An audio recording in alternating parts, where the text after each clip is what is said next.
Hi Colts, it's me, Shyla Colt here again with another vlog.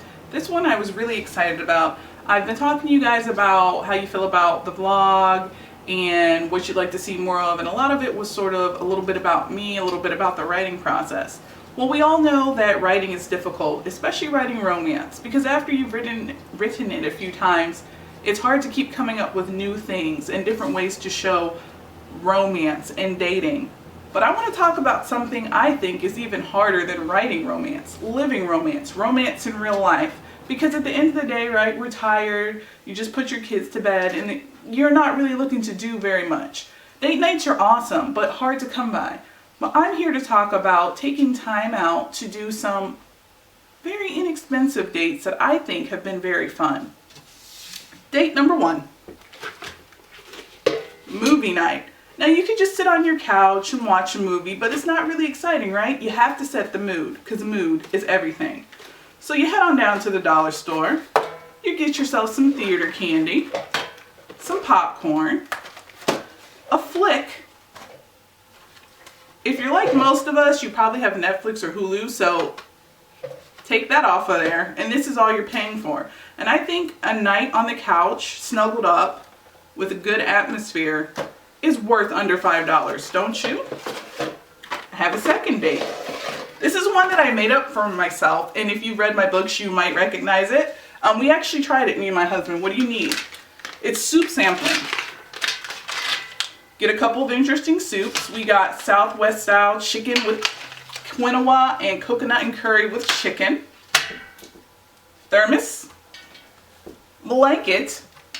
And if you're really adventurous, like me and the hubby, a tent.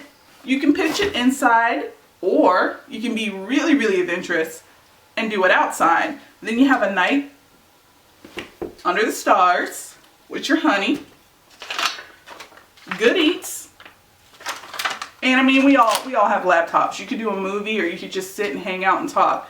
But there's something about being in that tent and exchanging food that is very intimate. And for a while, you can just get away from your problems. And once again, we all have these things lying around, right? So maybe you spend $5 on some interesting soup. Well worth it. My husband's nodding his head back here because we actually did this. My mom took the kids for a while. We pitched a tent. We put some movies on. I like cheesy horror, so he indulged me. And the other was a comic book movie, so we both won. And we tried some new soups, and it was a lot of fun. Next thing I want to talk about, I wouldn't even call it date night. I would call it time with your significant other to have fun. Because games are not just for kids, they're not just for families. They are also for big kids like us. Now the key is to finding games that you're both interested in so it can bring you together. Cards Against Humanity. So much fun. Not PC at all, so if you're easily offended, I would pass on this one. But we have so much fun. Sometimes we actually will just play this before bed, something to do to unwind, make us laugh before we go off to dreamland. This beauty we found in a game store.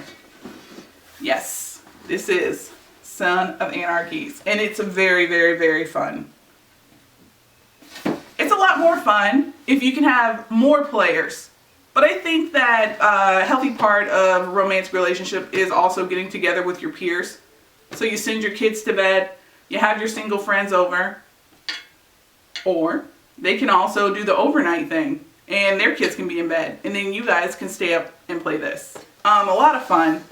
Check out those game stores. You know, the ones you see in the mall, you think they're cheesy and you don't think there's a reason to go in there, but they have really unique games. Like if you're a Doctor Who fan, all day long go in there and you can find some pretty interesting things. So these are just 3 very low budget sort of date night things. Hope that you like them. We've done all of them and had a really, really good time. I was sitting here thinking about what I could share that was about more than just my likes and sort of weave it into the romance world. Because one thing that I do like about being a romance author is how much I learn. Because I'm constantly looking for new dates, new things to do, new romantic places. And I try to take a little bit of that and bring it to real life. I can't jet set like my characters yet, maybe one day. But I can bring a little bit of what they experience into my life. And I think that discovering new things with your significant other is so important. Important just for you. Because the more you know, the more you grow and you learn what you like, what you don't like, and you might end up being inspired to do something that you wouldn't think you'd be interested in. That's how I've picked up a lot of my crafts. So that has been romance in real life. I hope you guys enjoyed it. Tell me what you'd like to see more of. I want to keep doing this. I think that it's so important to try new things, to explore new things, and never let your financial situation limit you, which means you have to be creative. I think it's important, though, to go ahead and get out of our comfort zones and try new things. Again, thank you for joining me for the vlog, and I will see you next time. Bye, guys.